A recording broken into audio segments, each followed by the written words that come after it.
The year of 1993, 1994, the school year, I was a freshman in college. And I was living in the dorms on campus at the university I was attending. And we lived in this tower style dormitory where we had about 40 guys living on a level. Well, out of those 40 guys, one guy, Alfred, had a 486 computer. And on that 486 computer, the game Doom was installed at some point in time throughout the year. I don't remember exactly when, but it was installed at some point on that computer.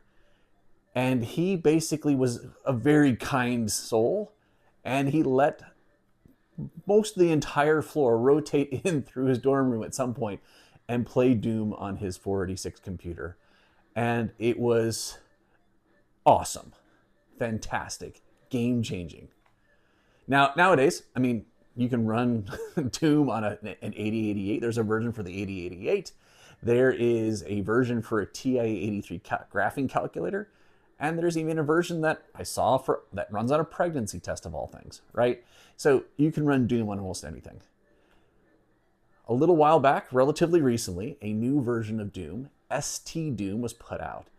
And Jonas Eschenburg, hopefully I pronounced that correctly, put this together, and I think he's done a phenomenal job, as you can see here. Looks great in both a 16 color low res, which is what you're seeing here, and a 4 color medium resolution mode. Let's talk about STDoom on the Atari ST.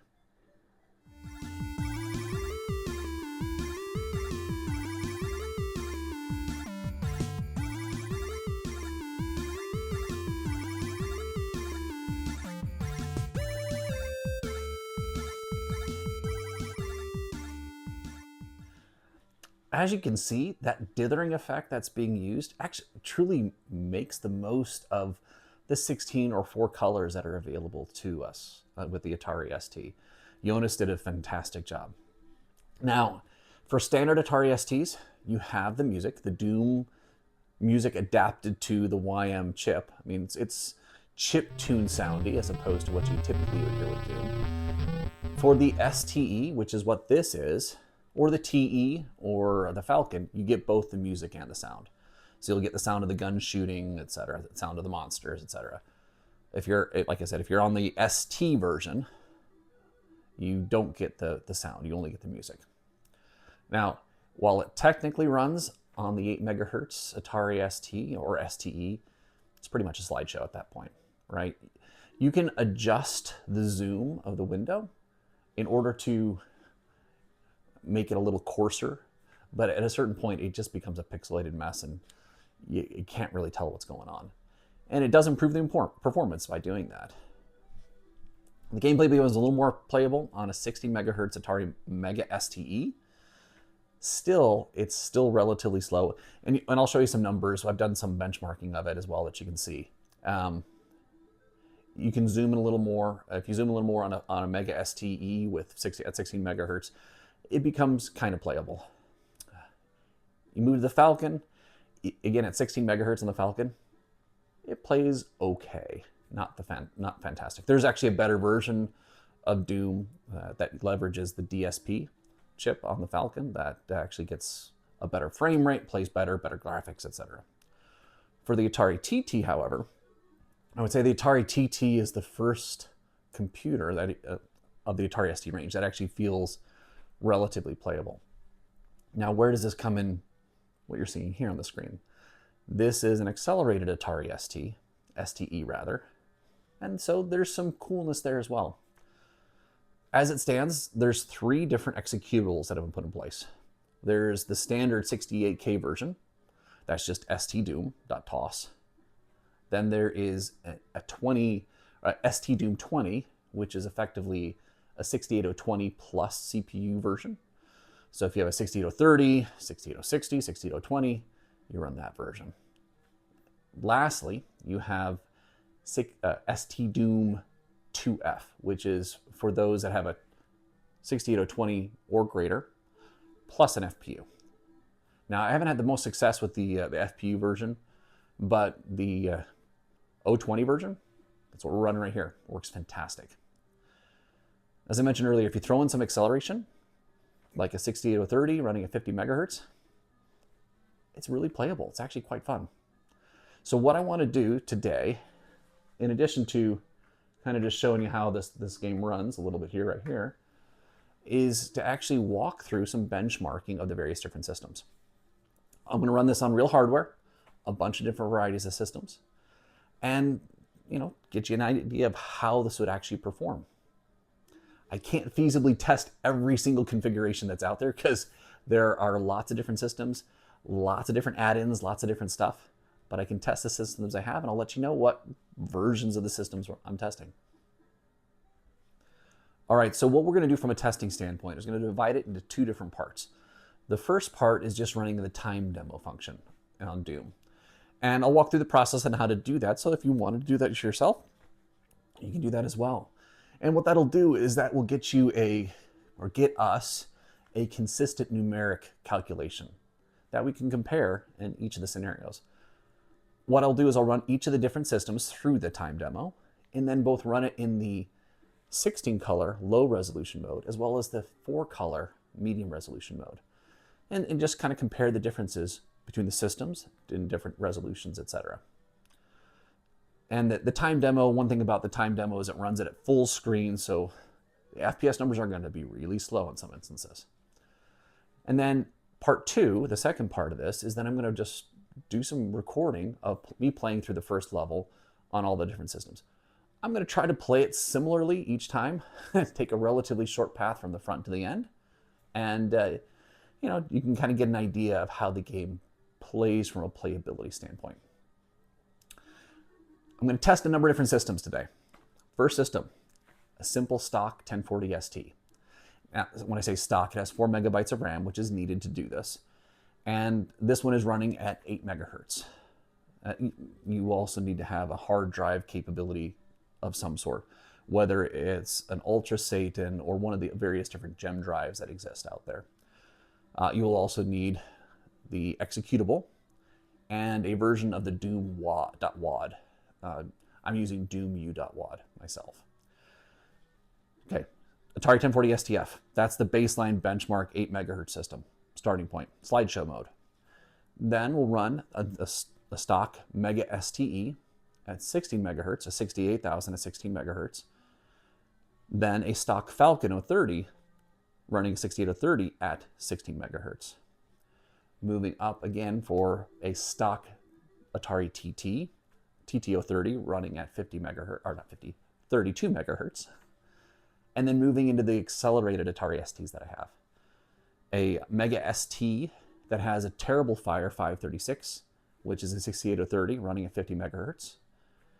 A 520 ST that has an ST 536, not a TF 536, but an Atari ST version of that TF 536, also running at 50 megahertz.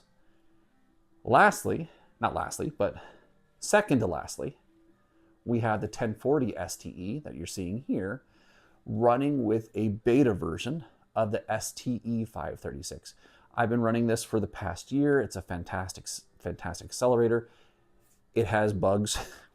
A lot of those bugs have been worked out. Actually, if you go to Exos's forum, you can kind of see the current state. I think it's actually getting really close to final production and being able to buy it commercially. So that's actually a really cool one. A plug-and-play accelerator for the Atari STE. Then lastly, I just wanted to test out some edge cases, right? So the edge case being a Falcon 060, so an accelerated Falcon with a CT63, a 68060 CPU in there, and it's running at 95 megahertz. Just to kind of just provide that edge case to kind of see where these things go. One of the things you'll find, or what I found in looking at the numbers, because I've already kind of looked at the numbers, is that things scale mostly with megahertz. So we'll talk about it in a sec. Okay, the steps in order to run the time demo is to first and foremost take the executable and rename it to a .ttp from a .tos file. This allows you to enter in various different parameters to run when you execute the file. So in this case, we want to do a -time demo, demo3, and then -no sound in order to run without sound. Now we're running on the 68060 Falcon here, so it goes through really quickly. and it'll kind of run through the process and just kind of show you what the time demo does. And it just goes through this series of various different actions in order to calculate the number of game ticks versus real ticks. So when running through this demo or this time demo, what it effectively is doing, this game is actually or system is actually doing, is it's running a series of what they call game ticks. The total number of game ticks, around 3,800 or so. And that equates to approximately 35 frames per second, as what the game typically would want to run at in an ideal state. As this runs through it, it tells us how many real ticks are calculated, and that gives you a nice ratio in order to determine how this compares to the 35 frames per second. All right, in the chart here, what you see in the x-axis, you see the various different system configurations, ranging from the 1040 STF at 8 megahertz, all the way up to the Falcon 060 at 95 megahertz. In addition to the speed and system configuration, I'm also highlighting which executable I'm using here. In the case of some of the systems that have FPUs, I wanted to compare and see if there's a difference in running the FPU version versus the standard version. Now, the blue color is low resolution. This is the 16 color low resolution mode. The orange is the medium resolution 4 color mode. And what you'll see is a fairly consistent bump in performance comparing the medium resolution to the low resolution. So if you want to maximize your performance, medium resolution might be the best way to go. How do you get the medium resolution? I figured that out. An interesting way is you just simply boot the executable from a medium resolution on your desktop. Likewise, boot from a low resolution on your desktop and you get low resolution. All right, so what do I consider playable here? And again, I'll show you kind of some gameplay. The minimum playability is really the TTO30 from what my experience is here. Now, the time demo is run at a full maximum screen kind of scenario. So it's fully zoomed out, not zoomed in. So you actually get the worst performance in this case. Typically, you run the game slightly zoomed in, and you can zoom in even more to get better performance. And really, when I play the game with the TTO30, it feels playable. It feels a little bit sluggish, but it still feels playable. Playable in a 1990s kind of fashion, playing Doom on either a fast 386 or a slow 486. One thing I like to do is to play around with numbers, and I changed this chart up a little bit to kind of just looking at frames per second per megahertz to see how the performance scales with speed of the CPU, right? And this is where I think this might be helpful for those of you who may have systems that are a little bit different than the ones I've tested here. This allows you to get an idea of how much performance would I actually get with my system X or Y or Z if you have some different accelerator that I'm not familiar with. And what you see here is actually, you see when you look at frames per megahertz, you see a relatively consistent pattern. Looking at the 68Ks, they are relatively similar. So the Mega STE at 16 megahertz, while it's slightly less frames per megahertz, FPS per megahertz, what it effectively means is that it has about 2x the performance of the 1040 ST at 8 megahertz. Likewise, as you look at the Falcon, the TT and the various different other 6030 CPUs, they have not a perfectly consistent, but relatively consistent scaling. We get a little more frames per megahertz out of a 68030, right? And so those that have the 50 megahertz 68030s running in them, those will do the best, with the odd exception of the STE running the STE 536, excuse me.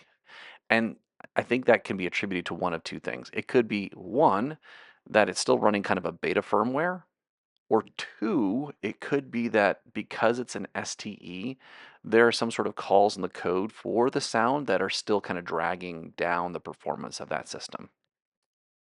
Another really interesting thing here is that if you look at the 68060s on the Falcons, the performance per megahertz isn't tremendously different in the low res 16 color mode than the 68030s. It's just running at 95 megahertz as opposed to 50 megahertz, so you get significantly more frames per second.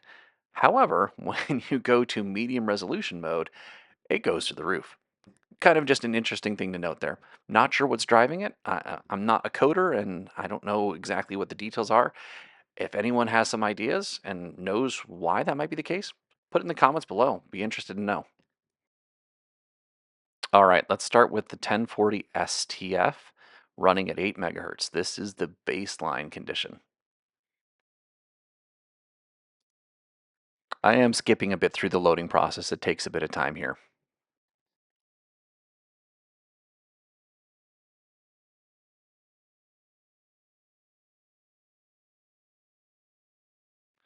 Because this is the 8 megahertz baseline system, this run is going to take by far the longest.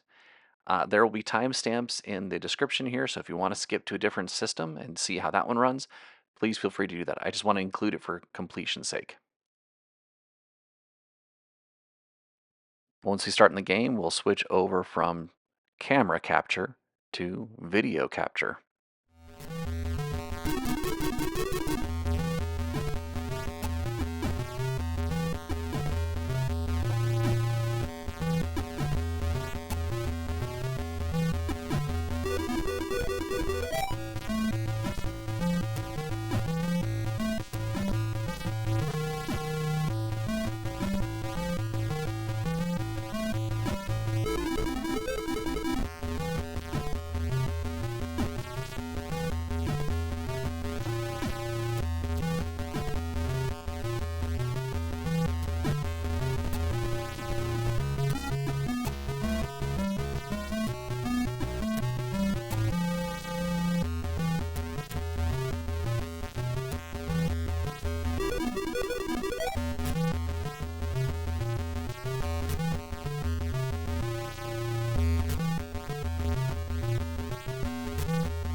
All right, the next system we have here, this is the Mega STE running a 68,000 at 16 megahertz.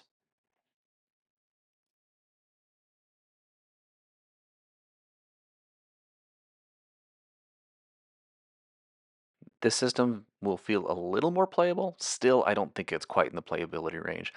I am also not adjusting the screen resolution or the zoom factor. Simply, I want to keep things as comparable as possible.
All right, now we're looking at the Falcon 030 running at 16 megahertz with the 68030.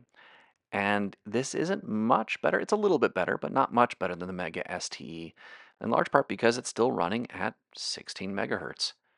Now, there are versions of Doom that leverage the DSP chip inside the Falcon that can squeeze a lot more performance out of it.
All right, moving on to the TTO30.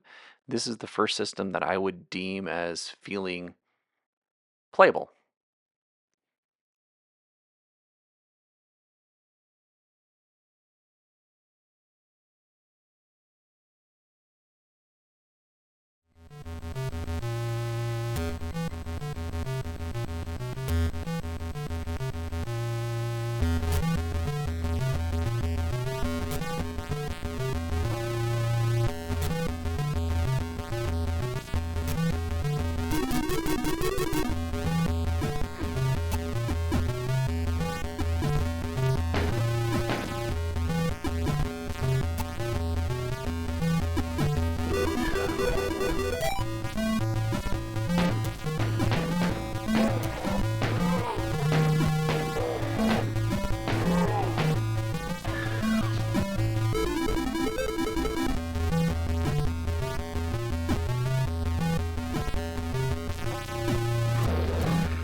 All right, now we're moving into the accelerated Ataris. This is the STE sporting an STE 536. It's a beta accelerator. Hopefully, you'll be nearing production in the relatively near future, but you'll see a significant performance difference here versus the previous.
All right, here is the Mega ST with a terrible fire 536 in it. This is a generic accelerator card that is used in both Amigas and in some Ataris with the right firmware added to it. One thing I seem to have noticed with this specific computer and its performance is that it hitches. The overall FPS is quite good. It's actually very similar to the ST536. However, from a playability standpoint, it seems to run smoothly and then all of a sudden hiccup up and have a little hitch here and there. And keep an eye out for it. Maybe you'll see it, maybe you won't.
Next is my favorite, my little baby. This is the 520 ST with an ST536 in it that I built myself. Of the ST computers, this one performs the best of the bunch. The only downside is that because it's an ST and not an STE, it doesn't have the sound. It has just the music.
On to the edge case scenario here with the Falcon 060. I'm going to be running the one with the FPU. It doesn't seem to like it for some reason, but it still runs fine. I just ignore it and it goes. It doesn't recognize the FPU here.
And for completion's sake here, we're going to run Bad Mood, the Falcon specific version of Doom here.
All right, if you've watched my channel much at all, you probably know I like to mess around with various different accelerators and push these old computers as far as fast as I can with era appropriate acceleration.